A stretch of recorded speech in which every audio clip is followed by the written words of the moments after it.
Hey, how's it going, everyone? Today I'm going to go over a plugin called N-Spec Comp 2. If you're not familiar, I did a video on the regular version of this plugin, but the light version actually just had a 2.0 update. And with this, you can now split the downwards and upwards compression in the spectral compressor. The reason this is a big deal, before 0 to 50% on the knob was actually downwards compression. Then anything after 50% was downwards compression along with upwards compression. So now you don't have to have downwards compression all the time. You can do just upwards compression if you would like. So I like this in the respect that I can bring up the high end and the mids on a sound without affecting the sub with downwards compression. So I'm just going to play this simple loop I have without the compressor on. Then I'm going to go over the preset. Nothing too crazy, just something simple to showcase. We have a wavetable called Water Razor from Glurklunk. I probably butchered that name, but it's a very liquidy sounding wavetable. And then I took out the fundamental, which is the sub, from it, and then I added a separate sub.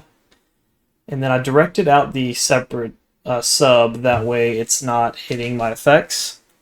We have the wavetable going into filter 1 with a high pass and a peak.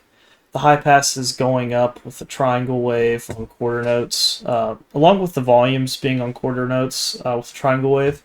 So this kind of gives the flow.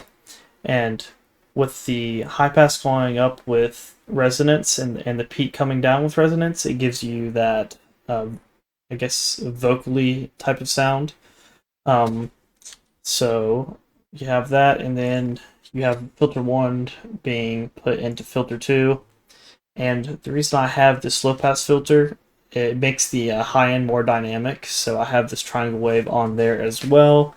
So the high end's not going the whole time and being abrasive. As you can see. And then that's just going to be routed into our main effects here. I put on Hyper to start to add some stereo width, along with some soft clipping. This was just to bring up the volume. And then I did some multi-band compression to bring up the mids and highs and add more presence to the sound because it was really low in volume. And then we have a splitter MS, which is a mid-side split, if you're not familiar. And I use this on virtually everything. The reason why, I will take out the sub and the side signal, so the side signal is a lot cleaner. And I believe that covers this sound. And of course I have another parameter modulating the wavetable position here. So we have that. And then the only effect on here is the N-Spec Comp 2, so I have nothing else right now on it. So I'm going to drag this knob up as I'm playing it, and you can hear the difference.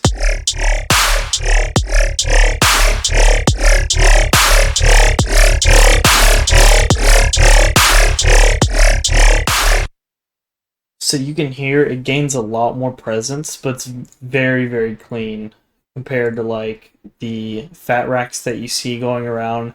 They compress the sound a lot and just add a lot of distortion. So this keeps the sound kind of the way it already was, just with a lot more presence in the high end, and it cuts through the mix so much better. So just like any compressor, it has an attack and a release. Not much to explain here. I don't really touch the attack that often, but the release, I'll increase this if I want to keep the dynamics of the sound. Then you have a smoothing algorithm here. So with it below 50%, the frequency spectrum kind of sounds more abrasive. I'll just let you hear it in context.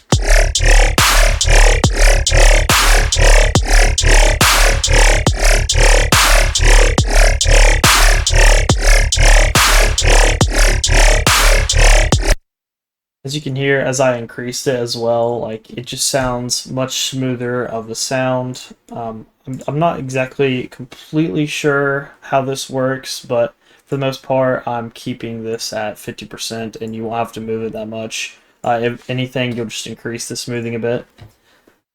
From there, this is actually the line that the compression follows, so you can see it there. I have the target volume set to 0 dB right now, so what this is you can bring the line down or up wherever you'd like. So I just have it set to 0 dB. And then you actually have 3 different lines you can use here. This one, just the normal line, and then you have a line with a curve at the end. This is really good for sounds that are really screechy in the high end to remove some of that. And then you have a OTT like simulation with the spectral compressor right there. And then you got the tilt, and just like it says, you can tilt the line up or down. So for the most part, I'm keeping this at -3 dB tilt, but sometimes I'll bring it down to like -4.5 if the high end is very abrasive. Sometimes even up if there's like virtually no high end at all, so it needs to be brought up a lot. So, but there's that, and then you have makeup gain. This is really useful, especially if you're using a lot of downwards compression. So if this is taking out a lot of resonances in the frequency spectrum, you're going to lose a lot of volume. So after it goes through all this processing, you can choose some makeup gain to increase the volume. And then we got a mix knob here if you'd like to do some parallel processing at like 50% or so. For the most part, this sounds great at just keeping it 100%. I really don't do 50%, but some of you might like to do it just to keep the original sound, but a little bit added presence with the parallel processing.